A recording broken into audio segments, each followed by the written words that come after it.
tips of that match. You know, like McGrady, his attitude about coming to San Antonio. What's going on, guys? When he got the call, was surprised by the call. Fourth quarter, 107 left to go in the game. Heat up by 21, 100-79. Heat ball. Let me give you guys a glimpse here. Hey, it's not the way he appreciated the NBA Finals. But he enjoyed the moment. We're trying to get a ring. Where gets the rebound. He played for you in Houston. He is obviously one of the great scorers. Incredible comeback by the Heat in the second half. Bonner for 3. Cuts the deficit to 18.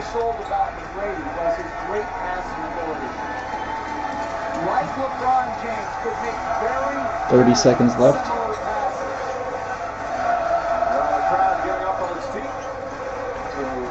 Fattier for 3. No good. Miami ball. Miami victory will end San Antonio's 7-game playoff winning streak and will send us to Game 3 on Tuesday from San Antonio. Our coverage on ABC begins with key NBA countdown at 8:30 Eastern. Tip-off shortly after 9.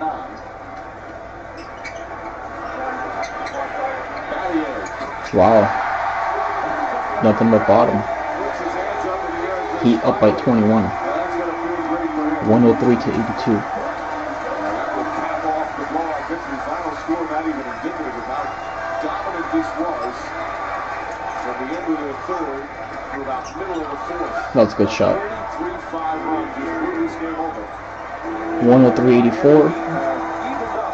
5 seconds to go. To the 13 NBA Finals at 1 game apiece with an impressive blowout win here tonight.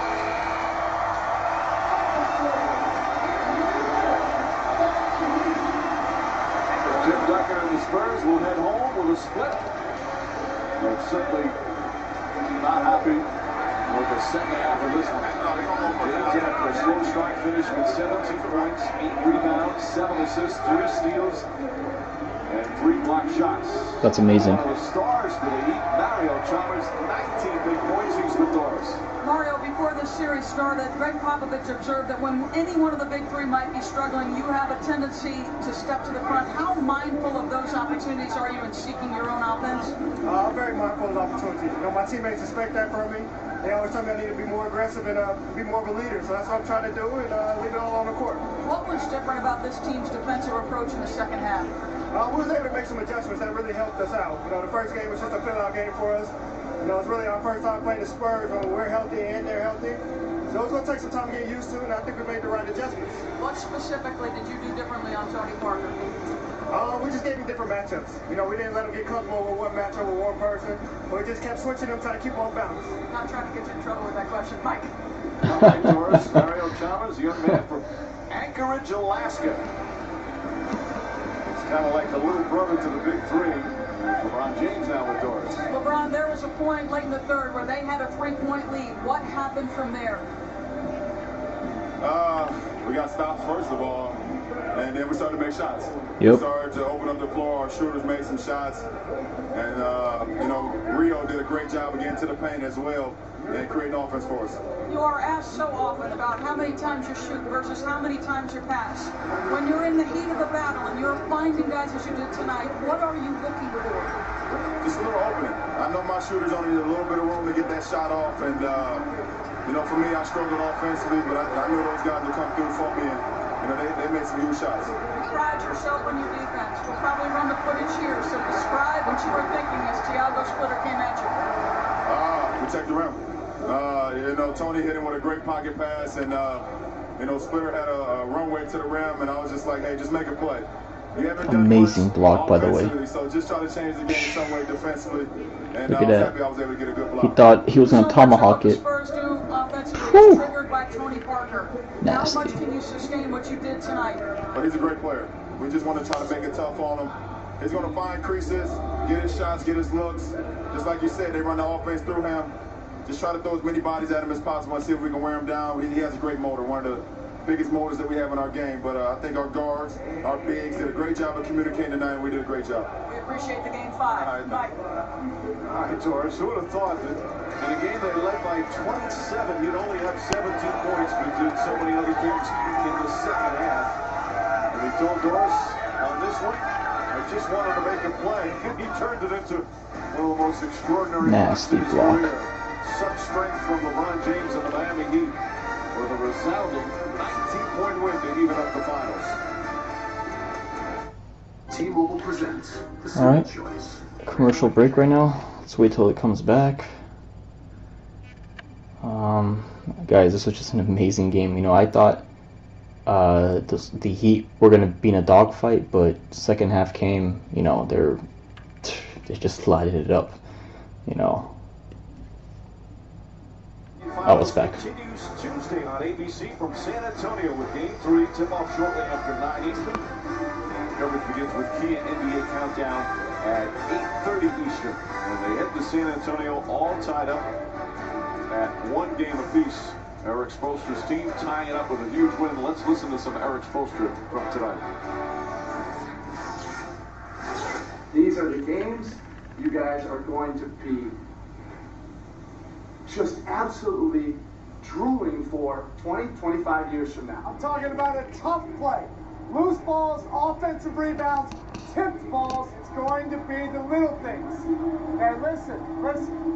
The shot fakes, the rebounds, the loose balls. That's for the title. On our home fans to play for each other for a night like this, to get this win. It'll be gratifying so much. And his team certainly responded. You could make a claim that Spoelstra has more pressure on him than any coach in the NBA because, quite honestly, the way they look at it, the fans, the media, and maybe even the franchise, it's championship or failure for this Miami Heat. I know that's probably wrong. That's true. That's the way it's looked at. Even I think that's how Eric views it. Remember 2 years ago when they lost in the finals, he called it a massive failure. I don't see it like that. I think they've done a tremendous job in their 3 years together as a group. I mean, think about it. They've made 3 finals in a row. Yep. Greg Popovich, with that great run he's had in San Antonio, never gone back-to-back years. So it's an accomplishment in and of itself. Winning the second championship, though, in a back-to-back fashion, makes it a lot more palatable going forward. Well, if they continue to play like they did in the second half, it's a possibility again. It was a 1-point San Antonio lead with just over 3 minutes remaining in the third. Look at those numbers. And then Miami just exploded like they're so capable of doing, although just surprised to see it against a team like San Antonio. And when you see it against a great team like San Antonio, the other team has to be of incredible greatness in and of itself. The defensive intensity and passion forced San Antonio into a lot of poor plays, and give, again, Eric Spoelstra, his staff, credit for the subtle things they did differently, having James as a screener more tonight, which allowed him to get going after a disappointing first half individually. Well, so much more to talk about on this impressive victory for the Miami Heat as they destroy the San Antonio Spurs. And we thank you for watching this Game 2. Right now, let's send it to our countdown crew as we hand it over right now to Michael Wilbon. Thank you, Mike and Jeff. Well, I guess LeBron James doesn't need to score more, does he? Of course not. I told you Miami was going to win by 20. No, it's 103-84 final. It was a game. I mean, as Mike Breen just mentioned, it's 62-61 Spurs. We're all geared up. Magic's got popcorn. We're going to have a great ending, except we didn't. Greatest Laker of all time right there. It's 91-67. Irvin Magic Johnson. And LeBron didn't have to score. But he sure set people up. I don't care about the assist number. I know what it says. It says 7. It seems like well, wait a second. They had a 23-3 run. LeBron and Chalmers either scored or assisted on every single play. I thought that pick and roll they were running set up the whole team. Well, you know, that's why I told you don't be concerned about LeBron. Look, LeBron knows it's going to be about the other guys. If they're going to win this series, it's a team game. He had to get the other guys going. Ray Allen got going. Mike Miller got going. I think this is a bad sign for the Spurs because finally the outside shooters for the Heat got going, and it's direct cause of LeBron James setting them up. The best thing about LeBron James' game is that he keeps everyone else involved. And he doesn't seem to panic. He competes on both ends of the floor. He had 3 steals. He had 3 blocks. One terrific block against Thiago Splitter. He was going down the middle of the paint, and all of a sudden, look at this block. like Got handled by the reigning MVP. That was amazing. You're a basketball star. Well, no, I had bad skin and bad teeth.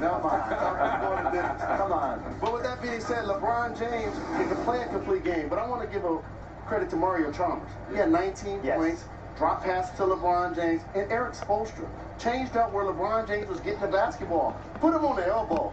Whether it's for isolation situations, whether it's a flare for the weak side, he did a great job of finding the shooters. Chalmers was the key to that whole thing, but listen, halfway through that third quarter, I was starting to get flashbacks to 2011 in Dallas. I thought LeBron was having a really, really weird game. And for whatever reason, all of a sudden he snapped back into it with that Chalmers thing. This is the thing that concerns me about Miami. But at the same time, I think it's really impressive. They have an on-off switch. And they clicked it in this game. They went from like, what's wrong with these guys? They're lagging. And then all of a sudden, boom, crowd's going, they're dunking, they're flying to the basket. It was like a different team match. But Bill, it starts with their defense. See, nothing can happen unless the Miami Heat is playing aggressive defense. They caused, 17 turnovers. Spurs over the last game. That's right. Yeah. And then the Spurs only shot 41%, and they held the big three in check of the Spurs.